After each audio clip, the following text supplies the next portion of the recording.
자, 경제로 가보겠습니다. 지난달 22일 가계빚 대책이 발표가 됐었죠. 이제 한 달 정도 지나고 있는데 부동산 시장에 지금 변화가 생기고 있다고 합니다. 아파트값 상승세 가파르게 올랐는데 조금 주춤하는 것 아니냐 이런 얘기가 나오고 있는데 정말 시장 분위기가 어떤지 동아일보 경제부의 신치영 차장과 함께 자세히 짚어보겠습니다. 안녕하세요. 안녕하세요. 네. 자, 이제 좀 아파트값이 많이 오르다가 이 가계대출 정부의 대책 때문에 좀 꺾이고 있는 건가요? 네, 아까 말씀하신 대로 지난달 22일에 정부가 가계빚 대책을 발표했는데 그 가계빚 대책의 주요 내용이 주택담보대출을 받는 게 조금 더 어려워지도록 하는 내용. 그랬죠. 그 다음에 좀 매월 원리금을 나눠서 갚도록 해서 상환 부담이 좀 올라가는 그런 내용이 있었죠. 근데 이게 내년부터 적용이 되는데 올해 아직 몇 개월이 남았는데 벌써부터 주택시장에 영향을 주는 그런 분위기가 왜 그런 거예요? 있습니다. 예.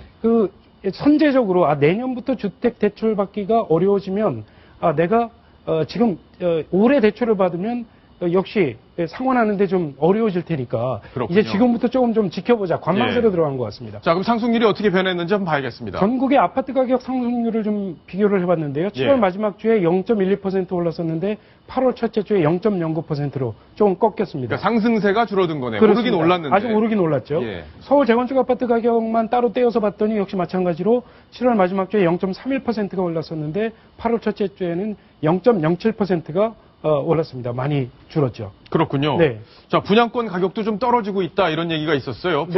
분양권이라는 것은 이제 분양을 받아서 그거를 매매하는 거를 얘기하는 거잖아요. 그렇습니다. 분양권이라는 건 앞으로 1년이나 2년 뒤에 아파트가 다 지어졌을 때 입주할 수 있는 권리를 말하는 거죠.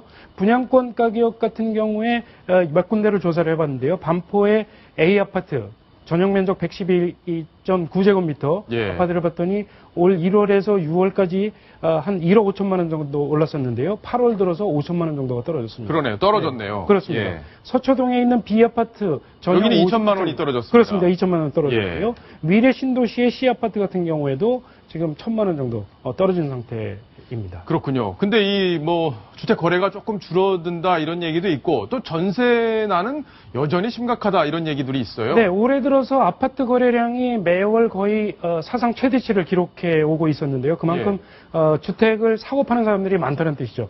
전국에 1,471건의 거래가 있었습니다. 작년에 비해서 31%나 늘었는데요. 많이 늘었습니다. 이 얘기는 지금 집이 없는 사람들이 집을 많이 산다 이런 뜻이죠. 전세나 월세를 사는 사람들이. 그러면 전세나 월세 수요가 줄을 테니까 전세값이 좀 떨어져야 될 텐데 문제는 전세값은 여전히 오르고 있는 상태다.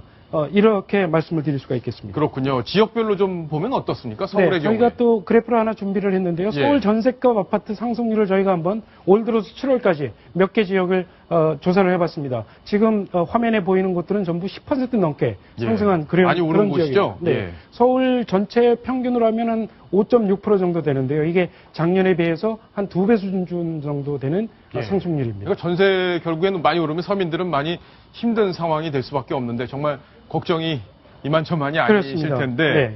자, 그럼 앞으로 부동산 시장 어떻게 갈지 짧게 좀 요약을 해주시죠. 네, 지금 부동산 시장 변수는 여러 가지가 많을 텐데요. 아까 말씀드린 대로 내년부터 대출을 받기가 얼마나 실제로 어려워지는 거냐. 그 다음에 또 금리는 앞으로 어떻게 움직일 것이냐.